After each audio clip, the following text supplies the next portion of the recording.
Hello everyone. So we have already completed the derivation for the LR circuit and for the RC circuit. Now today we will study the charging and discharging of a capacitor through an inductance only. Means now today we will see the LC circuit. LC circuit जो है इसी तरीके से होगा. इसमें both the capacitor and inductor they will be connected in series, which is joined to a one second. Now this is the circuit which contains both the capacitor and the inductor.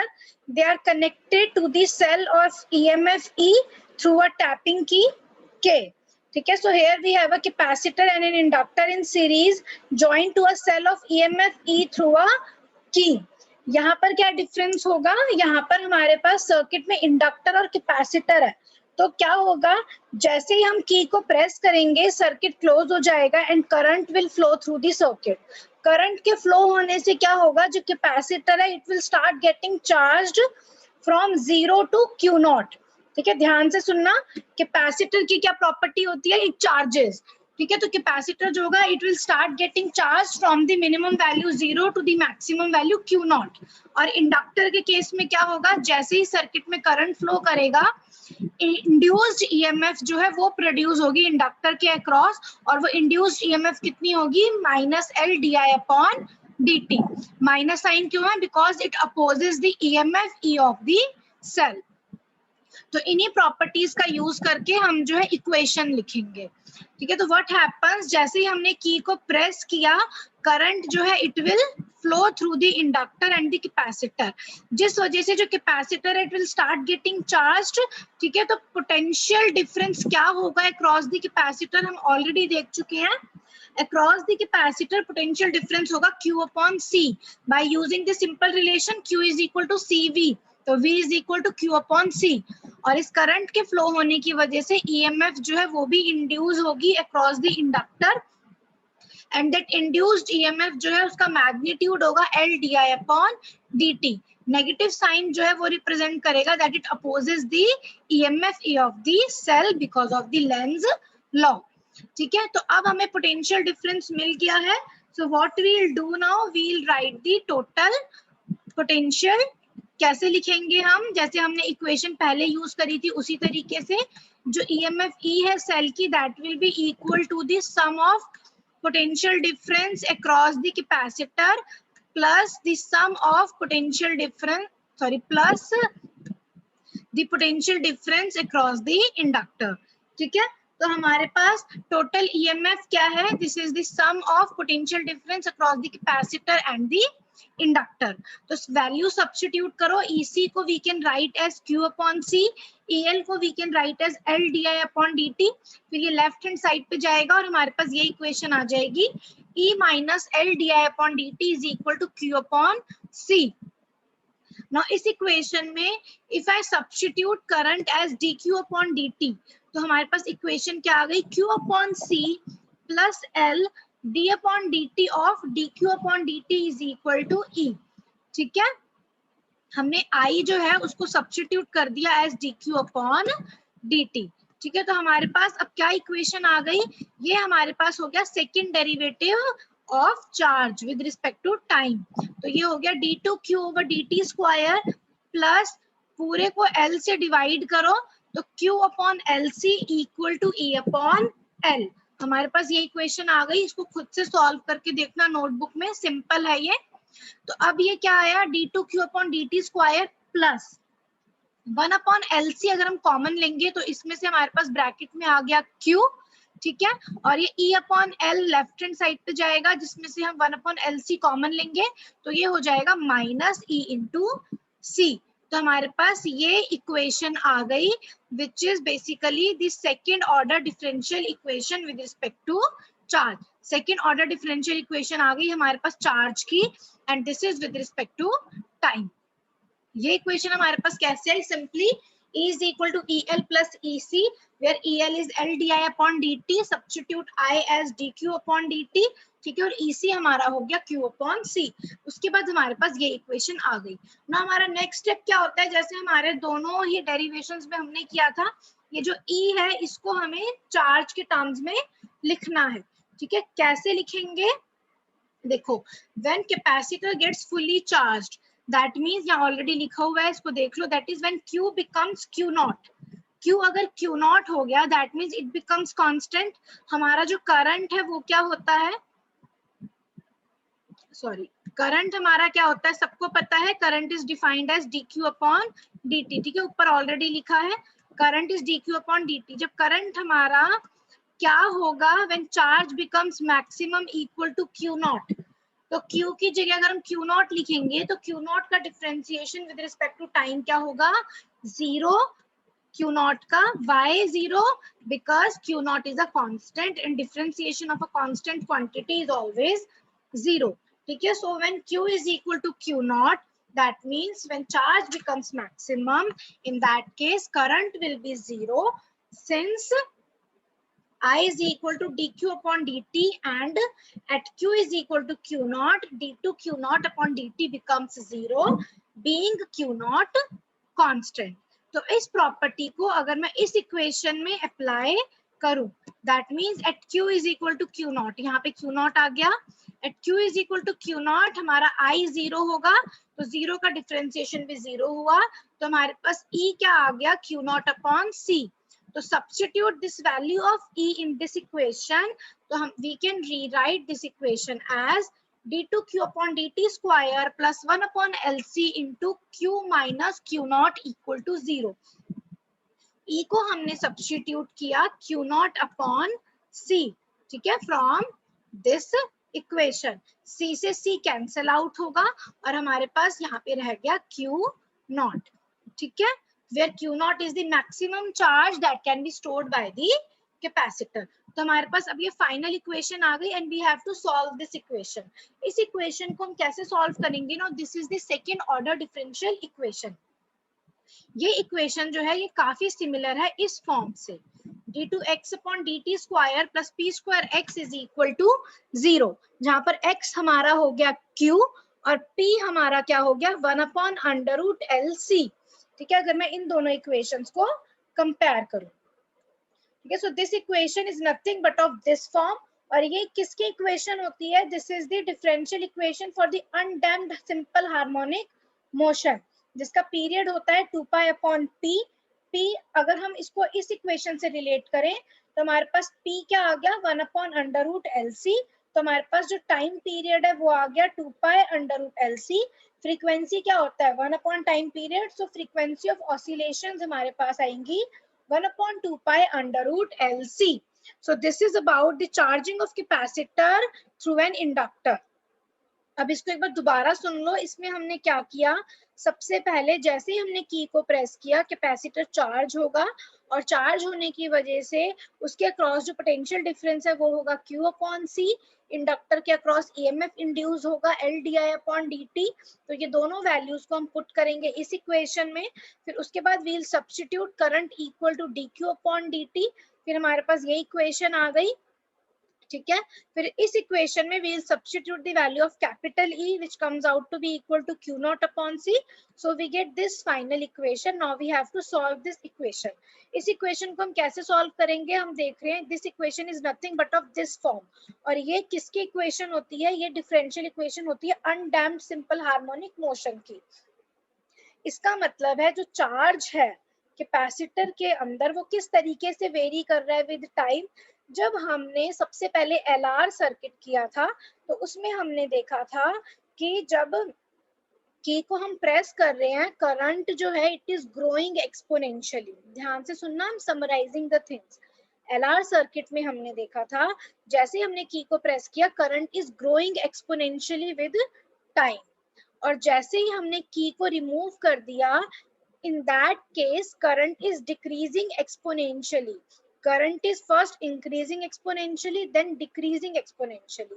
फिर उसके बाद हमने RC circuit में देखा कि जब हमने की को प्रेस किया तो चार्जिंग ऑफ कैपेसिटर के टाइम में charge is increasing exponentially with time, and discharging वाले केस में charge is decreasing exponentially with time. तो इन दोनों केसेस में करंट और चार्ज का हमारे पास एक्सपोनेंशियल इंक्रीज और डिक्रीज था। अब हमारे पास जो एलसी सर्किट है इसमें हमारे पास एक्सपोनेंशियल इंक्रीज या डिक्रीज नहीं आ रहा चार्जिंग के टाइम में। That means when we have pressed the key, उसके टाइम पे जो हमारा क्यू है वो टाइम के साथ किस तरीके से बिहेव कर रहा है, it is having the undamped simple harmonic motion.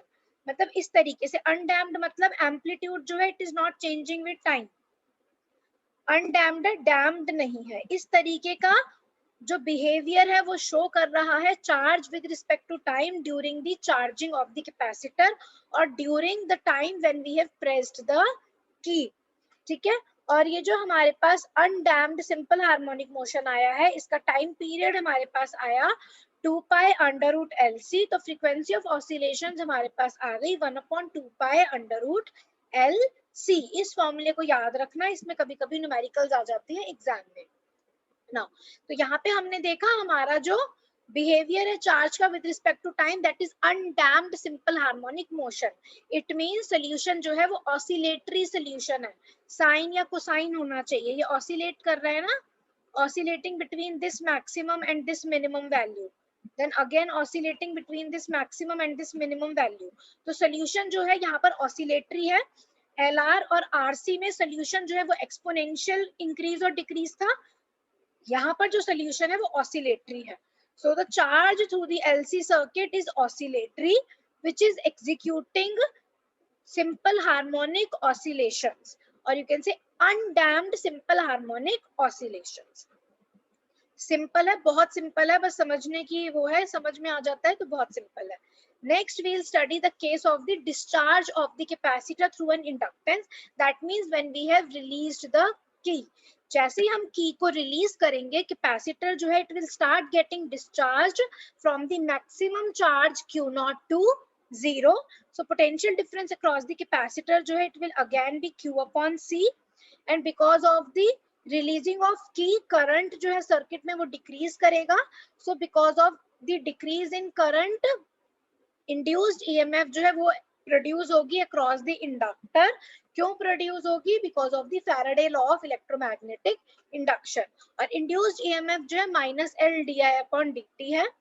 अब जब हमने की को रिलीज कर दिया, हमारे पास कोई एक्सटर्नल सोर्स ऑफ ईएमएफ नहीं है, तो हमारी जो ये इक्वेशन थी E is equal to EC plus EL अब हो जाएगा EC plus EL is equal to 0 during the discharge of the capacitor.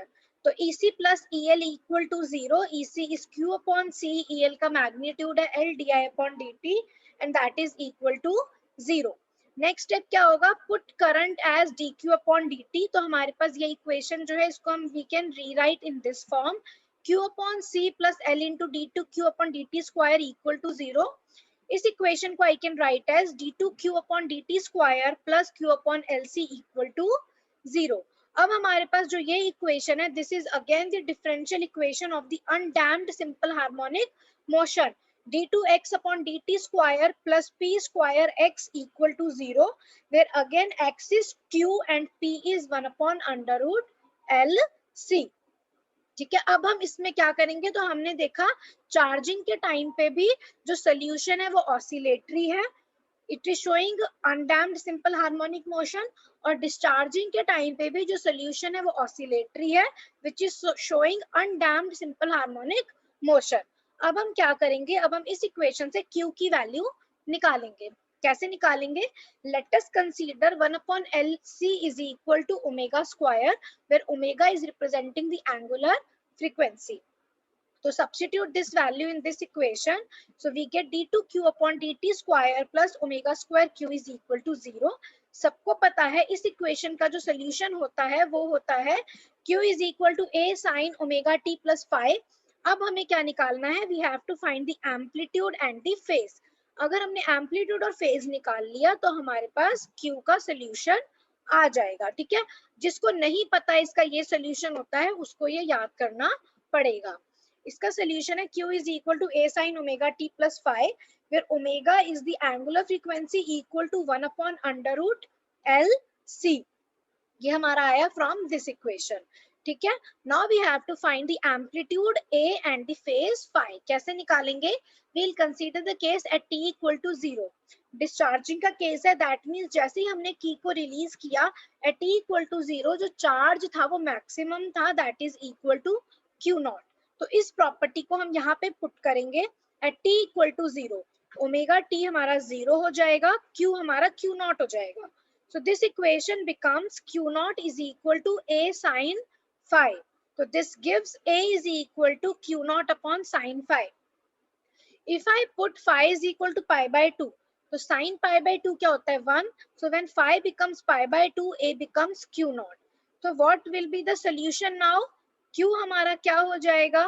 Q is equal to A हमारा कितना आया? Q naught sin omega t plus कब A हमारा Q naught के equal है? When phi is equal to pi by 2. तो this is the equation representing the discharging of the capacitor through an inductor with respect to time t. Q is equal to Q naught sin omega t plus pi by 2. Substitute the value of omega, which is 1 upon under root LC. So this is the final equation showing the discharge of the capacitor through the inductor. अब इस solution में तुम देखो तुम्हारे पास क्या है? Q naught तो constant है. This Q is directly proportional to sin. That means our solution is oscillatory. जो डिस्चार्ज हो रहा है कैपेसिटर का वो ऑसिलेटरी है. ठीक है. ऑसिलेट, तो यहाँ पर भी डिस्चार्ज हमारे पास ऑसिलेटरी है, which is undamped simple harmonic motion. ठीक है. और फ्रीक्वेंसी क्या होगी ऑसिलेशन की? फ्रीक्वेंसी जो है हमारे पास सिंपली वही आएगी जो इस इक्वेशन से हमने निकाला. ठीक है. इस इक्वेशन से हमारे पास P क्या आया? 1 अपॉन अंडर रूट LC. ठीक है. तो ओमेगा हमारे पास क्या है? ओमेगा को हमने लेट किया 1 upon under root LC. Mu omega क्या होता है? Angular frequency is equal to 2 pi into linear frequency. तो लीनियर फ्रीक्वेंसी हमारे पास आ गई 1 upon 2 pi under root LC. तो यहाँ से भी if I put omega is equal to 1 upon under root LC, तो यहाँ से भी मेरे पास लीनियर फ्रीक्वेंसी या फ्रीक्वेंसी ऑफ ऑसिलेशन की ये वैल्यू आएगी. और अगर मैं डायरेक्टली इस इक्वेशन से निकालूं, इस इक्वेशन से P हमारा हो जाएगा 1 upon under root LC. Time period होता है 2 पाई अपॉन P, तो टाइम पीरियड हो गया 2 pi into under root LC. Mu is equal to 1 upon time period, तो म्यू हमारा आ गया 1 upon 2 pi under root LC. तो दोनों ही केसेस से I get the same value for the frequency of oscillations. ठीक है.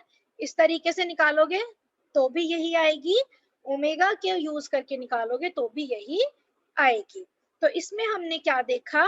इसमें हमने देखा, ब्रीफली समराइजिंग अगेन, हमारे पास 3 सर्किट्स थे, LR, RC और LC. LR सर्किट में हमने देखा when we press the key current is increasing exponentially and when we release the key current is decreasing exponentially. RC circuit में हमने देखा when we press the key charge is increasing exponentially and when we release the key charge is decreasing exponentially. Then हमने LC circuit में देखा when we press the key then charge is becoming oscillatory.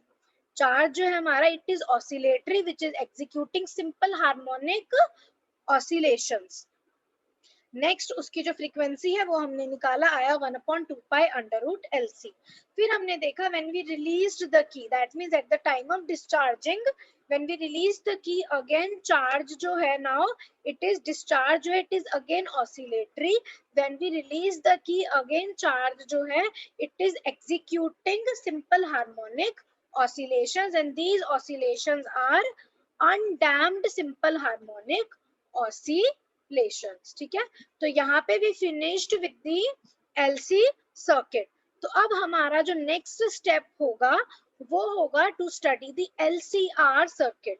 मतलब हमने ऐसे circuit study कर लिए जिनमें inductor, capacitor और रेजिस्टर, इन तीनों में से 2 चीजें प्रेजेंट है.